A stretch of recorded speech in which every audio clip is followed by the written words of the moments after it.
qu'on puisse voir tout ça ensemble.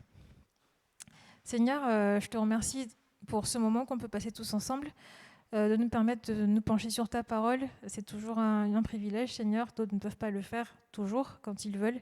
Et je te remercie d'avoir inspiré à Johnson ce que tu lui as mis à cœur, ce qu'il va nous partager de ta parole. Et je te prie de le guider, de l'apaiser dans ce qu'il va nous enseigner, nous dire. Et on sait que c'est toi qui parles à travers lui, Seigneur. Et merci de le conduire dans ce qu'il va partager.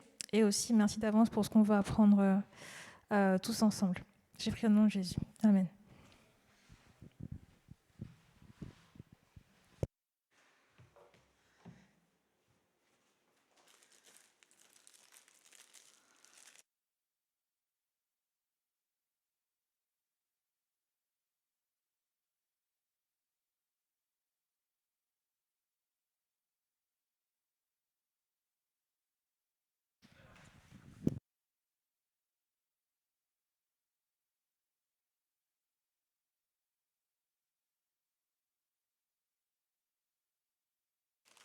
Racial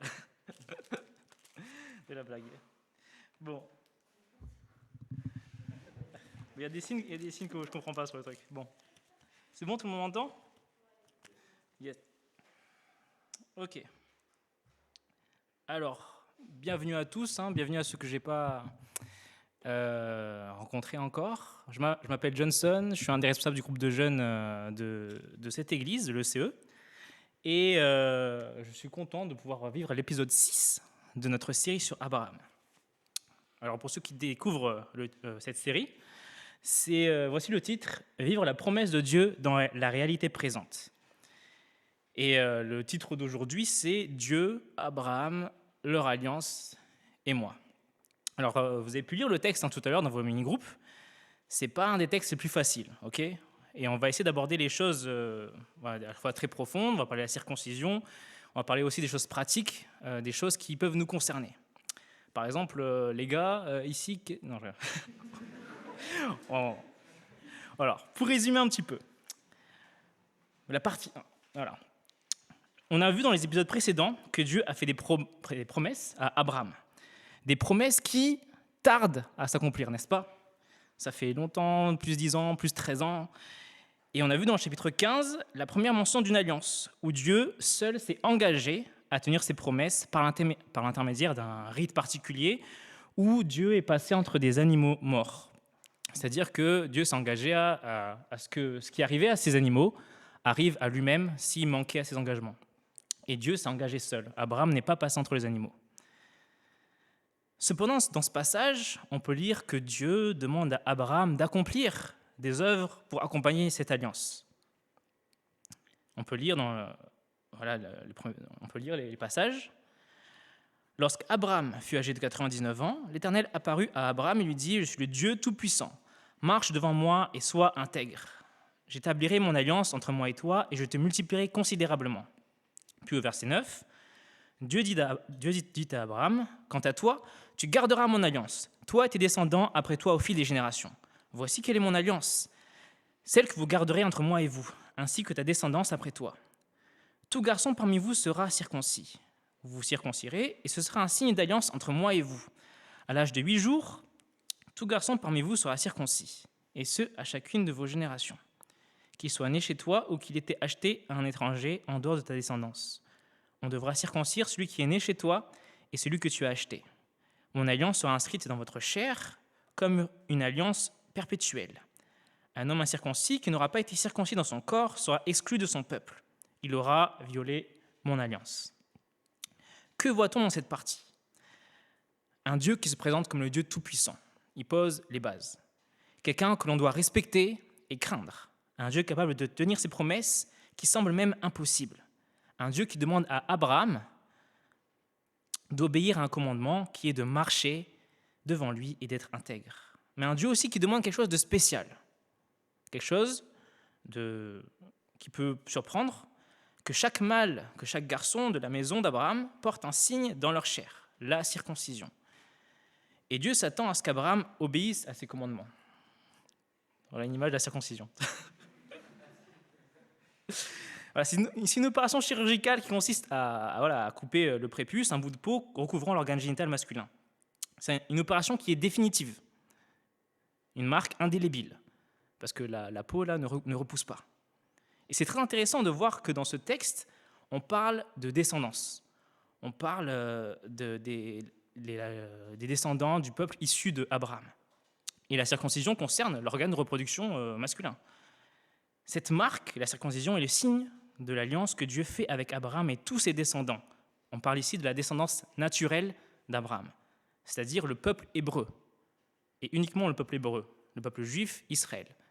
Et c'est là qu'on parle de la première alliance, l'alliance de la circoncision, l'alliance qui concerne le peuple juif.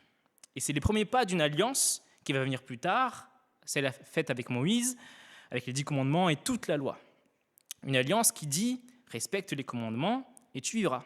Sinon tu seras exclu du peuple car tu as violé l'alliance. » Dans un passage de l'histoire de Moïse, on peut voir les conséquences de l'incirconcision de l'enfant de Moïse. Et on peut comprendre que le respect des commandements, de ce commandement que Dieu demande est important pour lui. Alors on peut poser 2 questions. La première, c'est celle-ci. Est-ce que ce n'est que cela, l'alliance de Dieu et Abraham? Est-ce que leur alliance ne consiste qu'en des bénédictions de Dieu répondant à l'obéissance d'Abraham à ses commandements? Fais ceci et tu seras béni. Si tu ne fais pas, tu seras puni. Et aujourd'hui, on peut résumer souvent la relation de Dieu avec l'humanité comme ceci. Une relation presque, on va dire, commerciale. Fais ceci, obéis à Dieu, et tu auras ça en échange. Je dois accomplir ceci et cela pour être accepté par Dieu et mériter le paradis. Et voici la liste des règles que je dois accomplir et que je dois suivre. Ce texte, ainsi que toute la Bible, raconte que ce n'est pas cela, la relation que Dieu veut vivre avec nous. La deuxième question est la suivante. Est-ce que l'alliance entre Dieu et Abraham ne concerne que le peuple d'Israël, que le peuple qui doit se circoncire? Non, car l'alliance faite avec Abraham est plus grande que cela.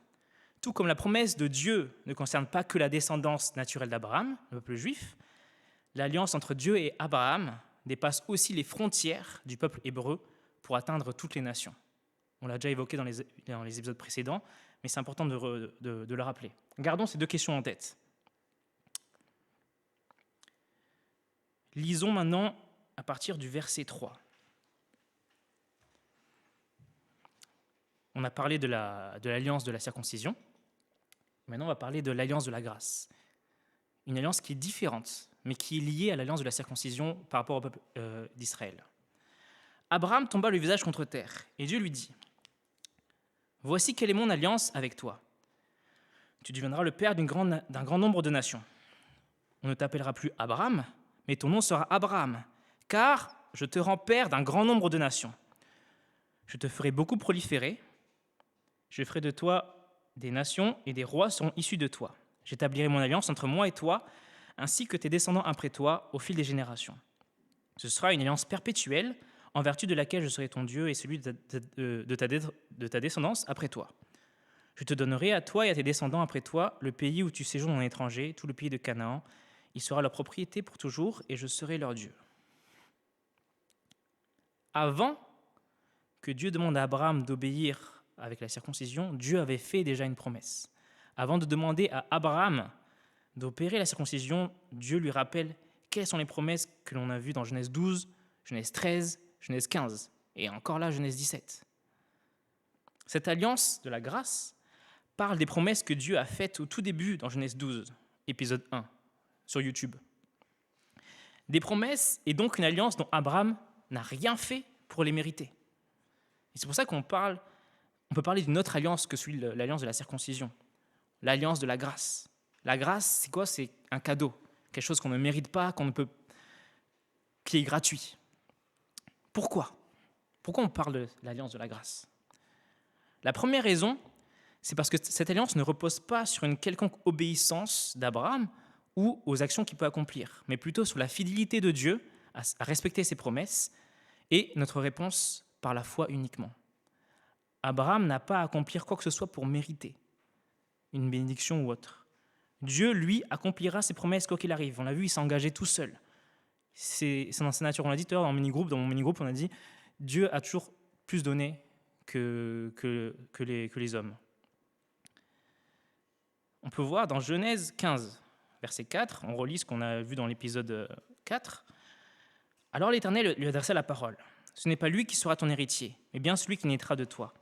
Après l'avoir conduit dehors, il dit « Regarde vers le ciel et compte les étoiles si tu peux les compter. » Il lui affirma « Telle sera ta descendance. » Abraham eut confiance en l'Éternel, qui le lui compta comme justice.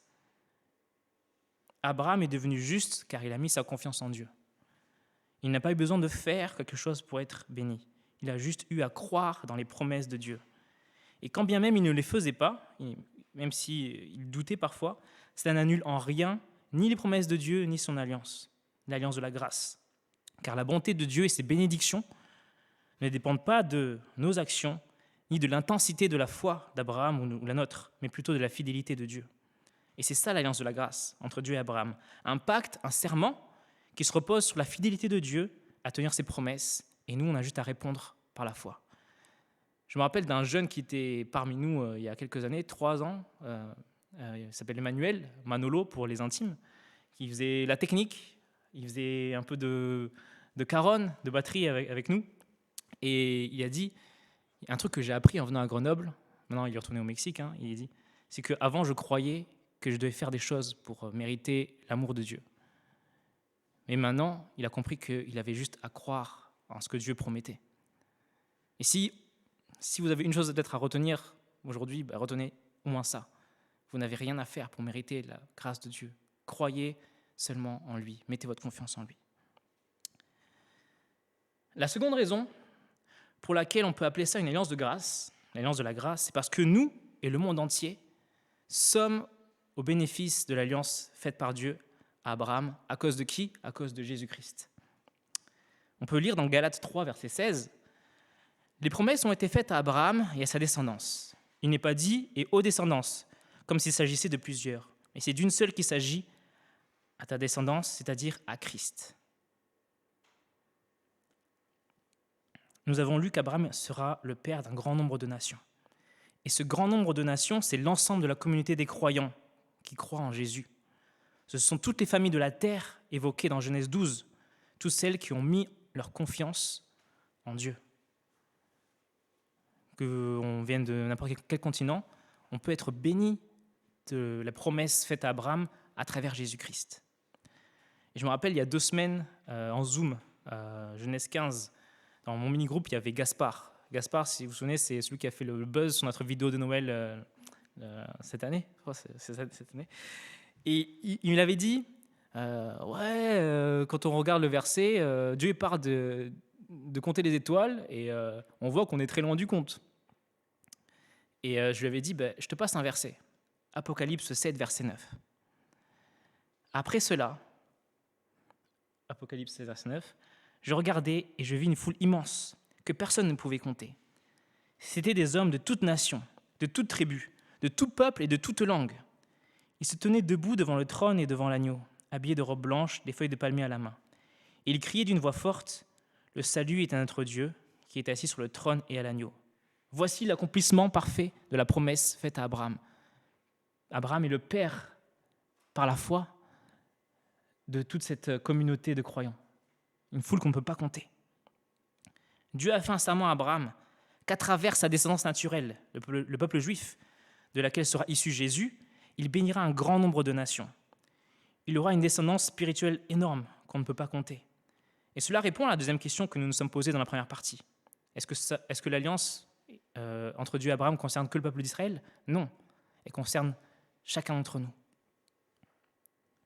On peut lire dans Romains 4, versets 9 à 12. Paul exprime beaucoup mieux que moi la chose. On va essayer de le lire doucement parce que vous verrez, si on le lit vite, on ne comprend plus rien.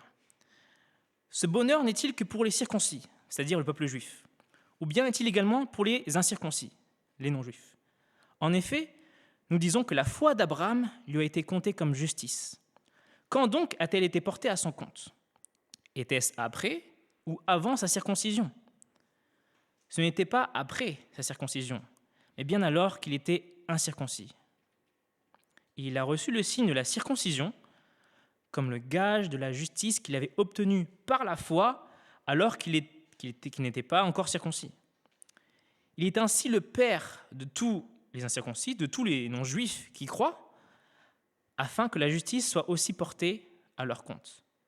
Il est aussi le père des circoncis, des juifs, qui ne se contentent pas d'être circoncis dans la chair, mais qui marchent aussi sur les traces de la foi de notre ancêtre Abraham quand il était encore incirconcis. Non, l'alliance entre Abraham et Dieu ne se limite pas au peuple d'Israël, mais elle nous concerne. Elle vous concerne vous, elle me concerne moi, car nous avons le choix de mettre notre foi en Dieu ou pas. Lui, Dieu qui a envoyé Jésus, son Fils, mourir à la croix à cause de nos fautes. Nous pouvons recevoir les bénédictions promises à Abraham concernant les familles de la terre en mettant notre foi en un des descendants naturels d'Abraham, Jésus. Vous voyez le lien entre les deux alliances, l'alliance qui concerne le peuple d'Israël et l'alliance de grâce qui concerne tout le monde. C'est en Jésus qu'on retrouve toute la beauté de cette alliance de grâce qui est faite avec Abraham. Oui, l'alliance de grâce concerne non seulement le peuple juif circoncis, mais aussi ceux qui ne le sont pas. Donc voici les 2 points à retenir pour cette partie concernant l'alliance de la grâce. La grâce que Dieu nous propose, la vie éternelle à ses côtés, ne se mérite pas. Elle s'obtient par la foi. C'est un cadeau. Et cette alliance nous concerne, même si on n'est pas juif, car nous devons nous positionner par rapport aux promesses de Dieu à travers Jésus. Mettre notre foi en lui ou pas. Et maintenant qu'on voit que ce cadeau, cette alliance de grâce est présente, qu'est-ce qu'on fait ? On a vu que les promesses de Dieu précédaient la circoncision. De même, la grâce de Dieu précède nos œuvres et notre obéissance. C'est parce que Dieu nous a fait grâce que nous voulons lui obéir, et pas l'inverse. C'est parce que Dieu nous a fait grâce que nous voulons lui obéir, pas l'inverse. Cependant, nos œuvres et notre obéissance sont la marque de notre foi vivante en lui. Et Abraham est enfin un bon exemple à ce sujet. On va voir ce qu'il a fait dans ce texte. Genèse 17, versets 23 à 27. L'exemple d'Abraham, l'exemple d'un engagement total. Abraham prit son fils Ismaël, ainsi que tous ceux qui étaient nés chez lui et tous ceux qu'il avait achetés, tous les hommes parmi les membres de son foyer, et il les circoncit le jour même, conformément à l'ordre que Dieu lui avait donné. Abraham était âgé de 99 ans lorsqu'il fut circoncis. Quant à son fils Ismaël, il était âgé de 13 ans lorsqu'il fut circoncis. Le jour même, Abraham fut circoncis, ainsi que son fils Ismaël et tous les membres de son foyer, qu'ils soient nés chez lui ou étaient achetés à des étrangers, furent circoncis avec lui. On l'a vu à plusieurs reprises, on en a discuté ensemble dans le mini-groupe, même la semaine dernière, qu'Abraham doute, mais on ne va pas trop s'attarder dessus, on peut en discuter, on peut revoir dans l'épisode 5 sur YouTube, toujours. Mettez un like. Mais on peut voir que même s'il doute, Abraham va montrer un engagement complet par rapport à son obéissance aux ordres de Dieu, concernant la circoncision ici. Le jour même, toute la maison, tout le monde. Ça me rappelle toujours cette image que j'aime montrer. L'engagement d'Abraham est total. Là, c'est l'exemple d'un gars qui accueille Dieu, mais l'engagement n'est pas total. Il dit bienvenue, mais il y a plein de choses que Dieu ne doit pas toucher. Là, ici, Abraham, le jour même, il obéit complètement à Dieu. Est-ce que nous montrons le même degré d'engagement et d'obéissance à Dieu ? Est-ce que nous obéissons parce que nous aimons Dieu ? Vos réponses au questionnaire, ça m'a vraiment plu, c'était vraiment très intéressant. Je ne sais pas si vous voyez, il faut plisser les yeux. Je vais en lire quelques-unes. Voilà, un exemple de choses cool, sympa, que vous avez fait par amitié ou par amour. J'écrivais des petits messages pour mes colocs pour les encourager chaque semaine. J'ai fait 15 heures de bus pour rejoindre la personne en question. 15 heures de bus. J'organise des fêtes surprises ou des week-ends anniversaires. Organiser 2 jours d'événements, c'est bien. J'ai fait des kilomètres à vélo. Je ne sais pas combien, mais j'ai pardonné. J'ai créé un compte League of Legends. Il y a quelqu'un qui a pris, même, il a pris une balle pour quelqu'un. Bon, Ellie, on veut l'histoire. Hein. Voilà, la majorité des réponses, sinon tous, montraient une détermination et un engagement fort, des efforts importants réalisés par amour pour vos proches. Est-ce que vous faites aussi par amour des efforts pour Dieu? Est-ce que nous recherchons, est-ce que vous recherchez, est-ce que je recherche à l'aimer de tout mon cœur, de toutes mes forces et de toutes mes pensées comme la Bible le demande? Dieu a révélé à Abraham son alliance de grâce qui vise à nous bénir pour l'éternité. Quelle est notre réponse? Quelle est votre réponse à cela en tant que chrétien? Allons-nous nous engager à fond à suivre Jésus ou voulons-nous seulement vivre une vie pour nous-mêmes? Et si on n'est pas chrétien, quelle est notre réponse? Qu'est-ce qu'on pense de cela? Imaginons un peu une conversation entre Jésus et une jeune chrétienne de notre génération.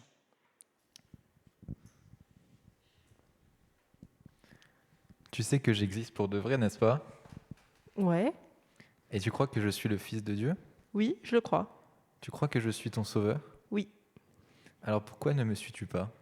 Pourquoi ne m'abandonnes-tu pas ta vie? Qu'est-ce que je vais lui répondre? Est-ce que je lui dis la vérité? Que je pense que les chrétiens sont presque tous bizarres? Que la vie est tranquille sans toutes ces choses compliquées? Que j'ai pas envie de perdre mes amis? Que j'ai trop de questions et de doutes? Que j'aime faire des choses que je sais qu'il veut pas que je fasse? Que j'aime être vue et que je veux pas qu'on me voit comme la chrétienne trop chelou qui va à l'église? Que je sais que je suis pas la fille chrétienne modèle? Oh, je dis quoi? Vite, vite, réfléchis. Mon enfant, je sais. Tout ce dont tu t'inquiètes, je m'en suis chargé. Et le seul moyen de le savoir à coup sûr, c'est de me faire confiance. Je suis le chemin, la vérité et la vie. Crois en moi et je te montrerai. Merci. Croyons en Jésus et en ce qu'il nous promet, et fonçons à sa suite. C'est l'encouragement que je vais vous donner. Obéissons à ses commandements par amour pour lui. Oui, il y a des choses et ces questionnements qui peuvent revenir, mais faisons-lui confiance. Ce qui compte vraiment, c'est que nous l'aimions de plus en plus, chaque jour un peu plus, et nous laisser transformer par lui. Notre engagement à obéir à Dieu est difficile. Ce n'est pas quelque chose que nous pouvons arriver à faire par nos propres forces. Nous sommes nés pécheurs et ennemis de Dieu. Mais ce que Dieu se plaît à faire, c'est de nous transformer. C'est de transformer les gens et faire d'eux de nouvelles personnes. Et c'est la dernière partie de cette prédication, que Dieu donne une nouvelle identité à ceux qui mettent sa foi en lui. Lisons dans Genèse chapitre 17. On ne t'appellera plus Abraham, mais ton nom sera Abraham, car je te rends père d'un grand nombre de nations. Puis pour Sarah, Dieu dit à Abraham, quant à ta femme Sarai, tu ne l'appelleras plus Sarai, car son nom est Sarah. Je la bénirai, et je te donnerai même un fils à travers elle. Je la bénirai, et elle donnera naissance à des nations. Des rois seront issus d'elle. Dieu renomme Abraham et Sarai en Abraham et Sarah. C'est bien parce que j'en avais marre de me tromper entre Abraham et Abraham. Il leur donne de nouveaux noms, car lors de cette alliance, Dieu scelle aussi un but, une nouvelle perspective, une nouvelle destinée et une nouvelle identité pour ces deux personnes. Il veut faire la même chose avec nous. Sans la grâce de Dieu, nous ne sommes que ses ennemis. Et pourtant, comment Dieu appelle ceux qui se confient en lui? Dieu appelle ceux qui se confient en lui ses enfants. On n'est plus ses ennemis. Dans Jean 1, verset 12, on parle de la lumière du monde, de la lumière qui est Jésus. Mais à tous ceux qui l'ont accepté, à ceux qui croient en son nom, il a donné le droit de devenir enfants de Dieu. À tous ceux qui croient dans le nom de Jésus, Dieu ne les considère plus comme des ennemis, mais comme ses enfants. Dieu nous appelle comment aussi? Jésus nous appelle la lumière du monde, le sel de la terre, ses témoins, ses amis. Comment cette transformation est-elle possible? Par le Saint-Esprit que l'on reçoit quand on met sa confiance en Dieu, quand on est de nouveau. C'est cela la marque indélébile que nous recevons quand nous devenons chrétiens. Dans Romains 2, verset 29, il est écrit « Le juif, celui qui appartient au peuple de Dieu, ce n'est pas celui qui en a l'apparence. Et la circoncision, ce n'est pas celle qui est visible dans le corps. Mais le juif, celui qui appartient au peuple de Dieu, c'est celui qui l'est intérieurement. Et la circoncision, c'est celle du cœur, accomplie par l'esprit et non par la loi écrite. La louange que reçoit ce juif, ne vient pas des hommes, mais de Dieu. Nous recevons un nouveau cœur avec de nouveaux désirs, des désirs qui plaisent à Dieu. Nous vivons une nouvelle alliance inaugurée par Christ à la croix. Dans Ézéchiel chapitre 36, on peut lire aussi « Je vous donnerai un cœur nouveau et je mettrai en vous un esprit nouveau. Je retirerai de votre corps le cœur de pierre et je vous donnerai un cœur de chair. C'est mon esprit que je mettrai en vous. Ainsi je vous ferai suivre mes prescriptions. Gardez et respectez mes règles. Vous habiterez le pays que j'ai donné à vos ancêtres et vous serez mon peuple et je serai votre Dieu. » Voilà comment on peut s'engager pleinement à suivre Jésus, par la transformation que Dieu opère en nous par le Saint-Esprit. Alors encourageons-nous à vivre pleinement notre nouvelle identité. Espérons ardemment l'accomplissement parfait des promesses de Dieu à notre égard. L'accomplissement qu'il nous transformera jusqu'à la perfection. On ressemblera un jour à Jésus-Christ, vous vous rendez compte ? Un jour on vivra éternellement au ciel à ses côtés. C'est ça les promesses que Dieu nous fait. Et vivons de manière à faire grandir notre obéissance et notre amour pour lui en attendant. Ce sont les 3 points que j'aimerais qu'on retienne.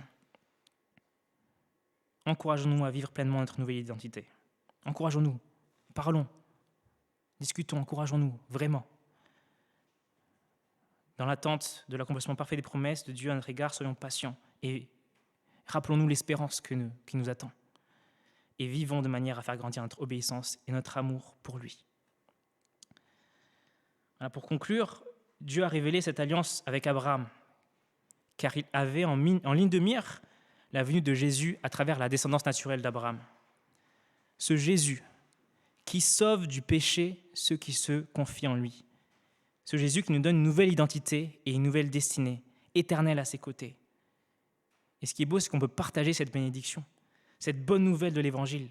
C'est votre mission si vous vous reconnaissez comme chrétien. C'est la mission de l'Église, de bénir le monde en suivant la mission de Dieu, motivé par le Saint-Esprit. Et si aujourd'hui tu ne te reconnais pas comme chrétien, on t'invite à réfléchir à cette grâce, à ce cadeau que Dieu peut te donner à travers Jésus-Christ. Prions ensemble.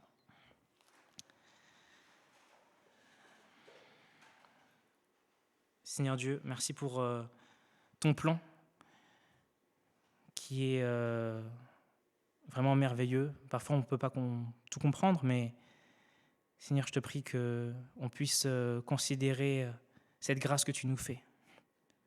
Tu as fait un pacte, tu as fait une alliance, tu as fait un serment d'accomplir tes promesses et de bénir toutes les familles de la terre. Et tu l'as fait en envoyant Jésus. Seigneur, aide-nous à regarder à ce sacrifice de Jésus à la croix qui nous permet d'échapper à ta colère et de vivre une vie nouvelle où on peut être transformé par ton esprit. Seigneur, je te prie pour chacun d'entre nous ici présents qu'on puisse s'engager à te suivre complètement, qu'on puisse vivre pleinement notre identité d'enfant de Dieu. Merci pour ta parole, merci pour ce temps où on peut encore l'étudier librement.